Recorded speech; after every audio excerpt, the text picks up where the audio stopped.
Cybersecurity, one of the biggest topics in the last decade. So let's say 5, 6 years ago, everyone was talking about cybersecurity. It's a hot topic. Everyone's going to it. The salaries on cybersecurity are really big. But over the last years, we haven't heard a lot about it. And you might ask yourself why. Well, basically, my main thing is cybersecurity. I've been studying it for the last, I don't even remember, since I was 15. So, a couple of years. Basically, when I started my tech journey, even before I went to college, even before I went to university, sorry, when I was in high school, I knew nothing about technology. I knew how to use a computer, I knew how to install a game, how to go on youtube.com and watch a video, but that was everything I knew, literally nothing else.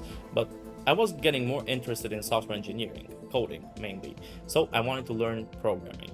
What I did is I found this course, it was in my country, but I had no idea what I was getting myself into.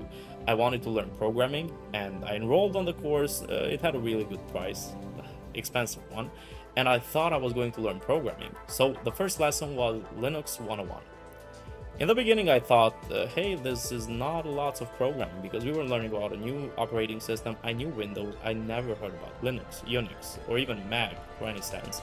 So when I was into it, I didn't know nothing about it. I said, hey, where's the coding? We were learning a little bit of scripting, and on the first week, I literally asked the instructor, hey, are we going to learn coding? He said, yeah, on the fourth module. I said, why? Because there were 6 modules in total. And he said, it's a cybersecurity course. And I said, yeah, what is cybersecurity?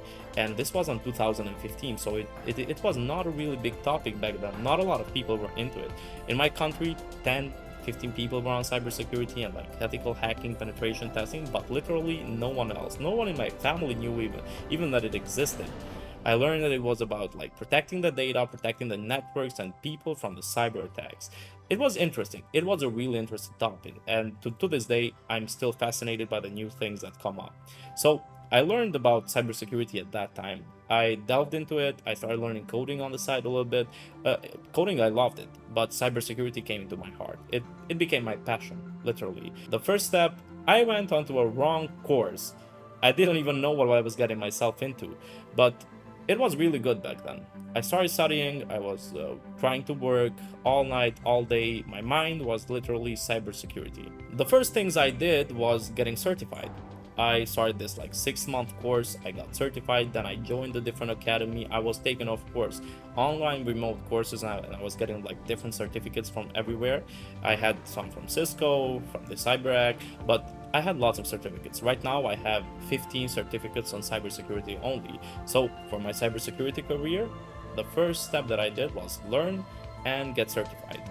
The lucky thing that happened to me was that I was one of the few people who knew how to handle this kind of stuff. So even not 1 year into my journey, let's say, I got my first gig. It was this forensic thing where a place, I cannot disclose the company, was hacked, and they asked me, hey, can you help us like find who did this? I knew a little bit of reverse engineering and forensics, so I was able to like help them find the perpetrators. So that was my first gig. It didn't pay a lot. I got like $150, which in euros is even less. It's not a lot, but I was 15 at the time, remember. I wasn't making any other big money, so for me it was really big. When it all changed, it changed when people started to recognize my name. Everyone knew that whenever something about cybersecurity, whenever hacking happened, everyone knew that Angel was the guy to go to, because I told you, in my country, the community of cybersecurity was not so big. I started also doing like some bug bounty. What bug bounty is that you go to these companies who like put themselves on these platforms like Bugcrowd or HackerOne, and you start finding bugs about these companies, and you get paid for every bug you find. It depends on the vulnerability assessment. If the vulnerability was high, they pay more. If it's critical, even more. But if it's low, sometimes you get only kudos, which is like a thank you from the company. They may send you like merch, a t-shirt with like their name on it, like thank you, even again, but no money. The critical vulnerabilities are the ones that pay the most.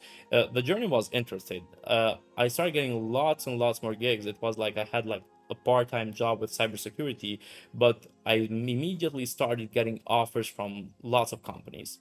What I understood along the way is that in order to be a good cybersecurity engineer or even a good penetration tester, which was my main thing, like ethical hacking, you gotta learn everything. You got to know about operating systems, you got to know about networking, about system administration, you got to know coding, like programming, and not just one like programming language. You got to know a couple of those, because when you learn like two, three different programming languages, you understand the syntax, you understand how the functions work. And even if you don't know like literally a whole programming language, you could understand what the functions do, where are they referencing, and understand how the workflow of the program looks like.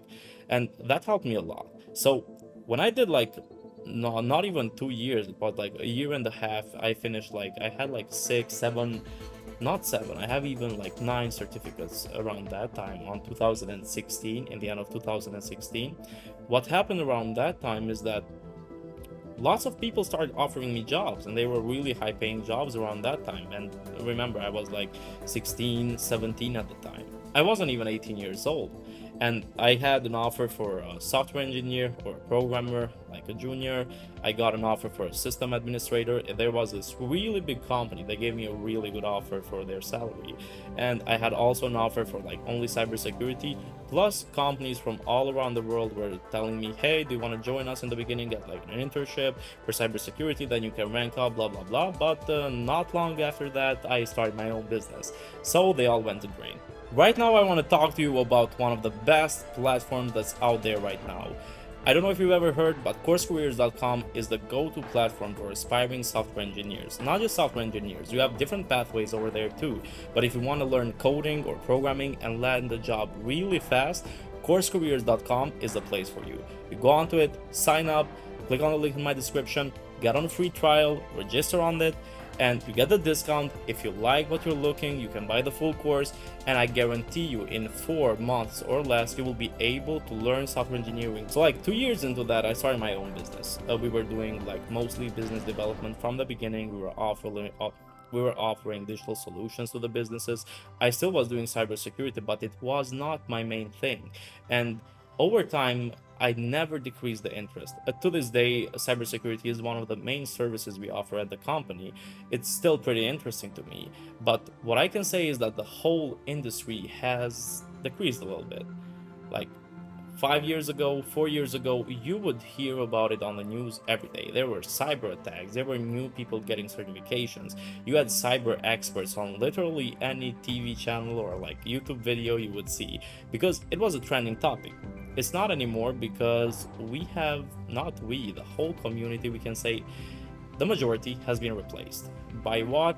By the main thing that's going every day, by AI. So an AI tool was able to replace, like, let's say 2 or 3 different people, but only the top cybersecurity or penetration testing engineers still kept their jobs. And they are really high paying jobs. If you're a senior penetration tester, depending on the company, if you're in the US or in Europe, or if you're a senior cybersecurity engineer, cybersecurity architect, you're getting paid more than $100,000 a year. So it's a really good paying industry. But the worst thing is that it doesn't have the fire it had like a couple years ago. During recent events, we can see that all the companies have their main goal at privacy and security. So let's hope it's a change for better. I really believe that cybersecurity is one of the most interesting and one of the most needed things in the tech industry, because it's what protects us. And we always say we don't know the value of something until it happens to us. And we don't know the value of privacy until it's invaded. So we gotta protect it while we still can. In conclusion, cybersecurity is still a good career if you're a good one. If you don't know lots about cybersecurity, I would really tell you to like start getting into internships, learn and get as much certifications as you can, because it's a good career, it pays good. Not a lot of people are into it, but if you want to join in, if you want to join the community of the cyber, let's say, you got to learn a lot. You got to study, learn, and put it into practice. Not everyone is made for it, but if you are, and if you want to try, go for it. Thanks for joining me today. This was my video about cybersecurity. Hope you liked it. Get a subscribe to my channel, comment if you need anything, and as always, this is Egji signing off.